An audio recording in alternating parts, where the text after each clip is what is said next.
আশায় আছেই মাত্র এক প্যাকেট নুডলস, কি চিন্তায় পড়ে গেছেন? এক প্যাকেট নুডলস রান্না করে আপনি পুরো পরিবারের মানুষকে কিভাবে খাওয়াবেন? তো চলেন এখন এই এক প্যাকেট নুডলস দিয়ে আপনি কিভাবে বিকালের স্ন্যাক্সে আপনার পুরো পরিবারকে খাওয়াতে পারবেন তেমন একটা রেসিপি আপনাদের সাথে শেয়ার করছি। আশা করছি ভালো লাগবে। রেসিপি ভালো লাগলে কিন্তু অবশ্যই লাইক কমেন্ট শেয়ার করবেন।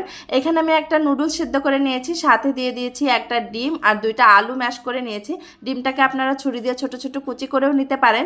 এখন পেঁয়াজ আর রসুন কুচি দিয়ে দিচ্ছি, আদা কুচি খেতে পছন্দ করলেও দিতে পারেন, আমি স্কিপ করেছি। সাথে দিয়ে দিয়েছি কাঁচামরিচের কুচি আর এখানে ক্যাপসিকাম আর গাজর কুচি দিয়েছি অল্প অল্প করে, একটু ছোট করে কুচি করে নিতে হবে যাতে সেদ্ধ হয়ে যায়। সাথে দিয়ে দিচ্ছি ধনিয়া পাতা কুচি, হাফ চামচ লবণ, হাফ চামচ পরিমাণে আমার নিজের তৈরি সেই স্পেশাল মশলা যেটা যে কোনো রেসিপিকে অনেক বেশি দুর্দান্ত করে ফেলে। আর এখানে হচ্ছে একটু গরম মশলার গুঁড়া দিয়েছি, সাথে নুডলসের মশলাটা পুরাটাই ইউজ করছি।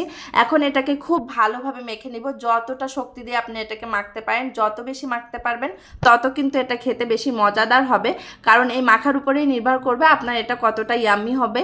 তো এখন এটাকে আমি ছোট ছোট বল করে নিব। আপনারা হাতে একটু তেল মেখেও নিতে পারেন, আমি যেহেতু এতে তেল একটু কম ইউজ করতে চাচ্ছি তার কারণে তেলটা মেখে নেই নাই। এখন আমি এগুলাকে ছোট ছোট বলে শেপ করে নেব। আর এই এক প্যাকেট নুডলস থেকে আপনি মিনিমাম 24 থেকে 25টা বল তৈরি করে নিতে পারবেন। বিশ্বাস করেন এই একটা রেসিপিতে আপনি পুরো বিকালটাকে কভার করে ফেলতে পারবেন। এখন আমি এখানে বাজারের তৈরি ব্রেড ক্রামটা নিয়ে নিচ্ছি। আপনারা চাইলে বাসায় ব্রেড ক্রাম তৈরি করতে পারেন অথবা টোস্টের গুঁড়া নিতে পারেন, আর দুইটার একটাও না থাকলে স্কিপও করতে পারেন, কোনো সমস্যা নাই। তো এখন একটা ডিম ভেঙে আমি গুলিয়ে নিয়েছি, এটা দিয়ে আমি কোট করে তারপরে হচ্ছে ব্রেড ক্রামটাতে এইভাবে গোল গোল করে শেপ করে নিব, একটু চেপে চেপে নিব যাতে এটার গায়ে খুব ভালোভাবে লেগে যায়। এখন একে একে বলগুলো তৈরি করে নিতে হবে। দেখেন এটা ভাজার আগেই দেখতে কত সুন্দর লাগছে। আর বাজারের ব্রেড ক্রামটা এই কালারটার কারণে কিন্তু আমার অনেক বেশি ভালো লাগে। আমরা বাসায় তৈরি করলে কালারটা কিন্তু এত সুন্দর আসে না।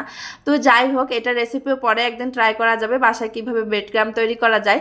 আর এখন হচ্ছে আমি বানিয়ে নিয়েছি, যেহেতু আমি বিকালের টাইমে বানিয়েছি আর আয়নের বাবা রাতে আসবে, তো আমি এখানে তার জন্য একটু উঠিয়ে রাখছি। আপনারা চাইলে কিন্তু বেশি থেকে গেলে এইভাবে বাটিতে করে 3 থেকে 4 দিন নর্মাল ফ্রিজে এবং ডিপ ফ্রিজে কিন্তু প্রায় 1 সপ্তাহ পর্যন্ত রেখে এটাকে অন্য একদিন সার্ভ করতে পারবেন। তো এখন আমি চলে আসলাম একেবারে চুলায়। এখন একটু বেশি পরিমাণে তেল দিয়ে নিতে হবে, এর থেকে একটু ভালো হয় যদি আপনি ডুবো তেলে ভাজতে পারেন। আমি একটু তেলটা অল্প দিয়েই ভাজছি। তো এখন এটাকে একেবারে অল্প জালে ভাজতে হবে, বেশি জালে ভাজলে কিন্তু উপরের ব্রেড ক্রামটা পুড়ে যাবে।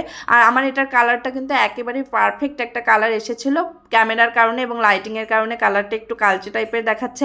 বিশ্বাস করেন এই রেসিপিটা দিলে কিন্তু একটা দুর্দান্ত রেসিপি হবে, সবাই অনেক বেশি পছন্দ করে খাবে। সাথে যদি একটু মেয়োনিজ এবং সস দিতে পারেন।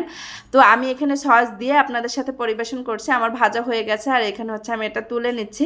তো এখন হচ্ছে এটা পরিবেশন করার পালা। আর এই যে আমি চলে আসলাম, এখন এই যে ভেঙে দেখাচ্ছি, ভিতরটা একেবারেই সফট আর উপরটা মুচমুচে। আমরা যেমন একটা বিকালের স্ন্যাক্স চাই আর কি, সবাই খেয়ে কিন্তু আপনার প্রশংসা করবে। আমার তো ভীষণ ভালো লেগেছে, আমার ছেলেও অনেক মজা করে খেয়েছে।